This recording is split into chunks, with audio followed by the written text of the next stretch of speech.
भारत माता की, भारत माता की, भारत माता की।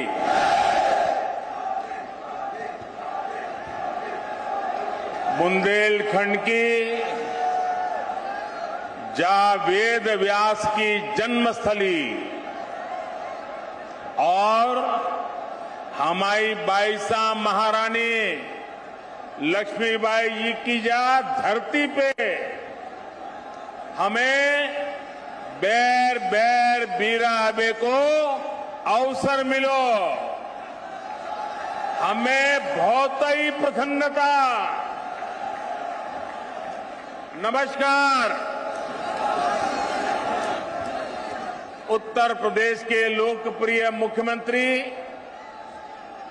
योगी आदित्यनाथ जी, यूपी के उप मुख्यमंत्री श्री केशव प्रसाद मौर्य जी, उप मुख्यमंत्री श्री ब्रजेश पाठक जी, केंद्रीय मंत्रिमंडल के मेरे सहयोगी और इसी क्षेत्र के वासी श्री भानु प्रताप सिंह जी, यूपी सरकार के मंत्रीगण, सांसदगण, विधायकगण, अन्य जनप्रतिनिधि और बुंदेलखंड के मेरे प्यारे बहनों और भाइयों, यूपी के लोगों को बुंदेलखंड के सभी बहनों भाइयों को आधुनिक बुंदेलखंड एक्सप्रेसवे, इसके लिए बहुत बहुत बधाई, बहुत बहुत शुभकामनाएं। ये एक्सप्रेसवे बुंदेलखंड की गौरवशाली परंपरा को समर्पित है। जिस धरती ने अनगिनत शूरवीर पैदा किए,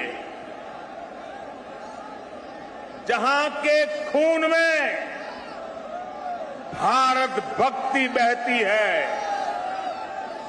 जहां के बेटे बेटियों के पराक्रम और परिश्रम ने हमेशा देश का नाम रोशन किया है, उस बुंदेलखंड की धरती को आज एक्सप्रेस वे का ये उपहार देते हुए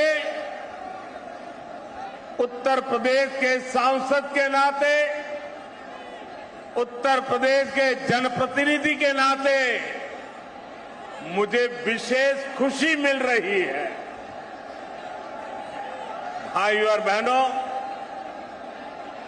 मैं दशकों से उत्तर प्रदेश आता जाता रहा। यूपी के आशीर्वाद से पिछले 8 साल से देश का प्रधान सेवक के रूप में कार्य करने का आप सबने जिम्मा दिया है, लेकिन मैंने हमेशा देखा था, अगर उत्तर प्रदेश में 2 महत्वपूर्ण चीजें जोड़ दी जाए, उसकी कमी को अगर पूरा कर दिया जाए, तो उत्तर प्रदेश चुनौतियों को चुनौती देने की बहुत बड़ी ताकत के साथ खड़ा हो जाएगा। पहला मुद्दा था यहां की खराब कानून व्यवस्था। जब मैं पहले की बात कर रहा हूं, क्या हाल था आप जानते हैं।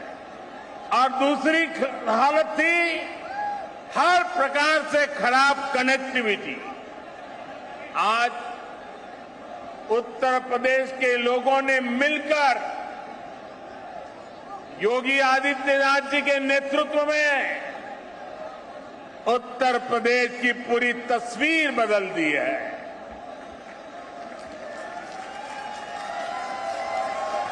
योगी जी के नेतृत्व वाली सरकार में कानून व्यवस्था भी सुधरी है और कनेक्टिविटी भी तेज से सुधर रही है। आजादी के बाद के 7 दशकों में यूपी में यातायात के आधुनिक साधनों के लिए जितना काम हुआ उससे ज्यादा काम आज हो रहा है। मैं आपसे पूछ रहा हूं, हो रहा है कि नहीं हो रहा है? हो रहा है कि नहीं हो रहा है? आंखों के सामने दिख रहा है कि नहीं दिख रहा है? बुंदेलखंड एक्सप्रेसवे से चित्रकूट से दिल्ली की दूरी करीब करीब 3-4 घंटे कम हुई है, लेकिन इसका लाभ इससे भी कई गुना ज्यादा है। ये एक्सप्रेसवे यहां सिर्फ वाहनों को गति देगा इतना ही नहीं है, बल्कि ये पूरे बुंदेलखंड की औद्योगिक प्रगति को भी गति देने वाला है। इसके दोनों तरफ, इस एक्सप्रेस हाईवे के दोनों तरफ अनेक उद्योग स्थापित होने वाले हैं। यहां भंडारण की सुविधाएं, कोल्ड स्टोरेज की सुविधाएं बनने वाली है। बुंदेलखंड एक्सप्रेसवे की वजह से वाली उपज को नए बाजारों में पहुंचाना आसान होगा। बुंदेलखंड में बन रहे डिफेंस कॉरिडोर को भी इससे बहुत मदद मिलेगी। यानी ये एक्सप्रेसवे बुंदेलखंड के कोने कोने को विकास, स्वरोजगार और नए अवसरों भी जोड़ने वाला है। साथियों, एक समय था जब माना जाता था कि यातायात के आधुनिक साधनों पर पहला अधिकार सिर्फ बड़े बड़े शहरों का ही है। मुंबई हो, चेन्नई हो, कोलकाता हो, बेंगलुरु हो, हैदराबाद हो, दिल्ली हो, सब कुछ उनको ही मिले। लेकिन अब सरकार की बदली है, मिजाज भी बदला है और ये मोदी है, ये योगी है। अब उस पुरानी सोच को छोड़कर, उसे पीछे रखकर हम एक नए तरीके से आगे बढ़ रहे हैं।